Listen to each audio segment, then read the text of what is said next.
Hello friends, welcome to dream સરકારી officer Gujarati. આજે આપણે જીકેનો એક મહત્વપૂર્ણ ટોપિક જોઈશું. એ છે પદાર્થ અને એમાં રહેલા એસિડ.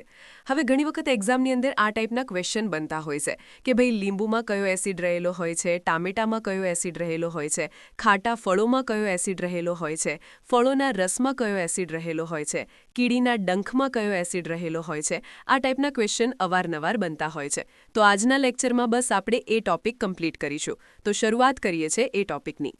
તો સૌથી પહેલાં વાત કરીએ ખાટા ફળો જેમાં કે લીંબુ છે, સંતરું છે, એની અંદર કયો એસિડ રહેલો હોય છે. તો યાદ રાખજો, સાઇટ્રિક એસિડ રહેલો હોય છે. એના પછી તમને એમ પૂછાય સરકો, જેને આપણે વિનેગાર તરીકે પણ ઓળખીએ છીએ, અથવા તો ફળોના રસમાં કયો એસિડ હોય છે. તો એસિટિક એસિડ હોય છે. જો આ ક્વેશ્ચન શાંતિથી સમજજો. તમને ખાટા ફળો પૂછે તો આન્સર આવશે તમારો સાઇટ્રિક એસિડ. પરંતુ જસ્ટ તમને એમ પૂછાય ફળોના રસમાં, જેમ કે વાત કરીએ સફરજનના રસમાં કયો એસિડ હોય. તો એસિટિક એસિડ હોય. ક્લિયર? એવી જ રીતના સરકો છે, વિનેગર છે, એની અંદર કયો એસિડ રહેલો હોય છે. તો એસિટિક એસિડ રહેલો હોય છે. આગળ વાત કરીએ દહીં અને છાશની અંદર કયો એસિડ રહેલો હોય છે. તો લેક્ટિક એસિડ રહેલો હોય છે. એ પણ તમને ખબર હોવી જોઈએ. એના પછી વાત કરીએ ટામેટાની અંદર કયો એસિડ રહેલો હોય છે. તો ઓક્ઝેલિક એસિડ રહેલો હોય છે. જો તમને સ્પેસિફિક ટામેટા પૂછાય તો આન્સર શું આવશે? ઓક્ઝેલિક એસિડ ટામેટાની અંદર રહેલો હોય છે. એના પછી વાત કરીએ આમલી અને દ્રાક્ષ. તો આમલી અને દ્રાક્ષની અંદર કયો એસિડ રહેલો હોય છે. તો ટાર્ટરિક એસિડ રહેલો હોય છે. જો તમને સ્પેસિફિક એવું પૂછાય છે આમલીની અંદર કયો એસિડ રહેલો હોય છે, દ્રાક્ષની અંદર કયો એસિડ રહેલો હોય છે, તો તમારે આન્સર લખવાનો ટાર્ટરિક એસિડ. પરંતુ તમને એમ પૂછાય ઘાટા ફળોની અંદર કયો એસિડ રહેલો હોય છે, તો તમારો આન્સર આવી જશે સાઇટ્રિક એસિડ. તો સ્પેસિફિક ફળનું નામ દઈને લખેલું હોય છે દ્રાક્ષ અથવા આમલી અથવા તો ટામેટા, તો આ ટાઈપનું લખેલું હોય છે તો એને રિલેટેડ આપણે એસિડ લખવો પડશે. આગળ વાત કરીએ ઘઉંની અંદર કયો એસિડ રહેલો હોય છે. તો ગ્લુમેટિક એસિડ રહેલો હોય છે. કયો એસિડ? ગ્લુમેટિક એસિડ રહેલો હોય છે.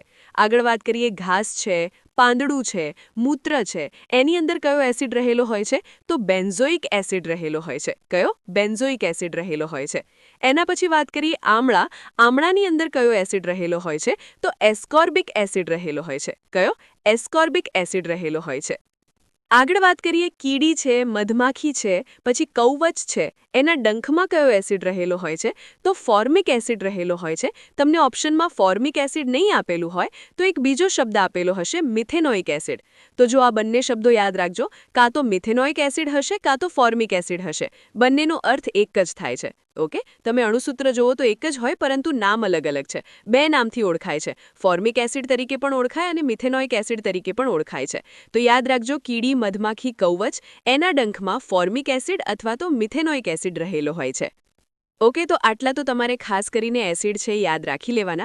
હજુ આપણે બીજી જીકેની વધારે માહિતી મેળવીએ. જેમ કે દૂધને લઈને તમને ક્વેશ્ચનો પૂછાય કે દૂધમાં રહેલું પ્રોટીન, એનું નામ શું હોય છે. તો એનું નામ છે કેસીન. એને કેસીન કહેવામાં આવે છે. આગળ વાત કરીએ દૂધમાં રહેલા બેક્ટેરિયા. કયા બેક્ટેરિયા હોય છે. તો લેક્ટોબેસિલસ નામના બેક્ટેરિયા હોય છે, જે દૂધનું દહીંમાં કન્વર્ટ કરે છે.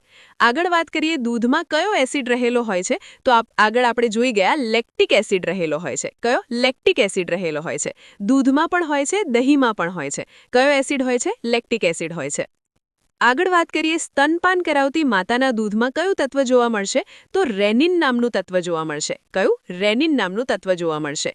એના પછી દૂધની ઘનતા માપવા માટે કયા સાધનનો ઉપયોગ થાય છે. તો લેક્ટોમીટર નામના સાધનનો ઉપયોગ થાય છે.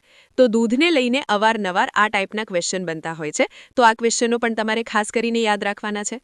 વધીએ છે આગળ વાત કરીએ હવે પદાર્થ અને એની અંદર કયું તત્વ રહેલું હોય છે એ જોઈએ. જેમ કે વાત કરીએ ચા, તો ચાની અંદર કયું તત્વ રહેલું હોય છે. તો ટેનિન નામનું તત્વ રહેલું હોય છે. તમાકુની વાત કરીએ તો તમાકુની અંદર કયું તત્વ રહેલું હોય છે. તો નિકોટિન નામનું તત્વ રહેલું હોય છે. કોફીની વાત કરીએ તો કોફીની અંદર કયું તત્વ રહેલું હોય છે. કેફીન નામનું તત્વ રહેલું હોય છે. અફીણની વાત કરીએ તો અફીણમાં કયું તત્વ હોય છે. મોર્ફિન નામનું તત્વ હોય છે. હાડકાની વાત કરીએ તો હાડકામાં કયું તત્વ રહેલું હોય છે. ઓસિન નામનું તત્વ રહેલું હોય છે. એના પછી વાત કરીએ વાળ, નખ. ઓકે, આપણા વાળની અંદર, આપણા નખમાં કયું તત્વ હોય છે. તો કેરોટીન નામનું તત્વ હોય છે. એના પછી વાત કરીએ ત્વચાની અંદર કયું તત્વ હોય છે. તો મેલેલિન નામનું તત્વ હોય છે, જેના વધારા અને ઘટાડાથી તમારા ચામડીનો રંગ નક્કી થાય. જો મેલેલિનનું પ્રમાણ વધારે હોય તો તમારા ચામડીનો રંગ કાળો હોય. મેલેલિનનું પ્રમાણ ઓછું હોય તો તમારા ચામડીનો રંગ સફેદ હોય. આગળ વાત કરીએ મરચાની અંદર કયું તત્વ રહેલું હોય છે તો કેપ્સિન અથવા તો કેપ્સાઇન નામનું તત્વ રહેલું હોય છે.